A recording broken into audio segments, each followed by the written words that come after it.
उठो मुअर्रख लिखते जाओ, मैं सुनाता हूँ। लिखो कि जब तक हम अमेरिका के गुलाम रहे, इमरान खान पर एतमाद था। जब उसने कहा कि अमेरिका के गुलाम नहीं है तो अदम एतमाद हो गया। लिखो कि उसके कुछ साथी भी उसे सिर्फ पैसों के लिए छोड़ गए, हालांकि उसने तो पूरी दुनिया में इस्लाम और पाकिस्तान का नाम ऊंचा किया था। लिखो कि उसके लोटे साथियों से जब पूछा गया कि कप्तान का साथ छोड़ने पर क्या दोबारा आपको अवाम वोट देगी, तो उन्होंने कहा कि ये अवाम तो 2-3 दिन में सब कुछ भूल जाती है।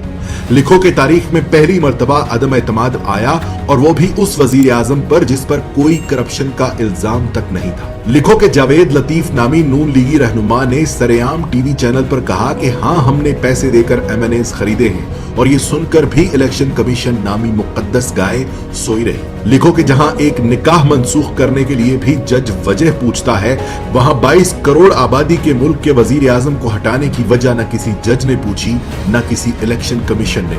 लिखो कि जहां रिश्वत गुनाह कबीरा में आती है, वहां पैसे और ओहदों के लिए एमएनएस ने डायरेक्ट गोलियां लगवाई। लिखो कि जब इमरान खान ने पाकिस्तान को आजाद करना चाहा तो उसे झुकाने के लिए सारे सियासतदान मिल गए। लिखो कि इलेक्शन कमीशन ने हमेशा इमरान खान की हुकूमत के खिलाफ फैसले किए, लेकिन वो फिर भी मुकद्दस ही रही। उसने अमीन अली गंडापुर के भाई को सिर्फ अपने हलके में जाने पर नाअहल कर दिया, लेकिन एमएनएस को खरीदने पर बिल्कुल सोई रही। लिखो कि ईमान की इस खरीदो फरोख्त ने फिर से उस अमरीकी को सही साबित कर दिया जिसने कहा था कि पाकिस्तानी पैसे के लिए अपनी मां तक बेच देते हैं। लिखो कि जब बगैर किसी कसूर के असेंबली में तमाशा लगाया गया तो अज खुद नोटिस लेने वाले भी तमाशाई बने। लिखो कि पेट से सोचने वालों ने अमेरिका और मगरबी ममालिक के गुलाम सियासतदानों का साथ दिया। लिखो कि वो मर्दे मुजाहिद ये जानते हुए भी हक पर खड़ा रहा कि पैसे में बड़ी ताकत होती है। लिखो कि इस्लाम का नाम लेकर सियासत करने वालों ने उस शख्स की मुखालफत की जिसने सारी दुनिया में अपने नबी पाक सल्लल्लाहु अलैहि वसल्लम और इस्लाम पर लगे इल्जामात को गलत साबित किया। लिखो कि हम जहालत के उस समुद्र में रहते हैं कि जहां से हमें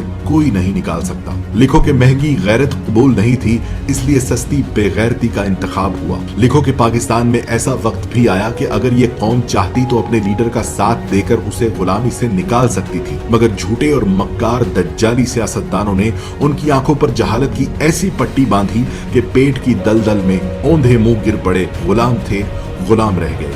गुलामों के लिए अच्छी खबर यह है कि अल्लाह ने इस कौम पर तरस खाकर एक बहादुर लीडर दिया जो उनकी गुलामी की जंजीरें तोड़ना चाहता है। पर इस कौम ने कहा कि मैं अमेरिका और मगरिब का गुलाम था और रहूंगा।